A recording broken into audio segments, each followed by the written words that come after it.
ঝড় ওঠার আগে সবকিছু স্তব্ধ হয়ে যায়। গাছের পাতা নড়ে না, নদীর জল দোলে না। মনে হয় তাদের নিঃশ্বাস বন্ধ হয়ে গেছে। তারপরেই গাছপালা দুলে ওঠে, সাগরের জল ফুলে ওঠে, সব কিছু ফুঁসে ওঠে, গর্জে উঠে, শুরু হয় ধ্বংস, তাণ্ডব লীলা। সেই রকম ঝড়ের আগে গণদেবতা আজ স্তব্ধ। মনে হচ্ছে সে যেন মৃত, কিন্তু তা নয়।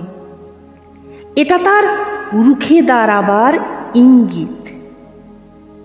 এরপর সে মাথার চারা দিয়ে উঠবে।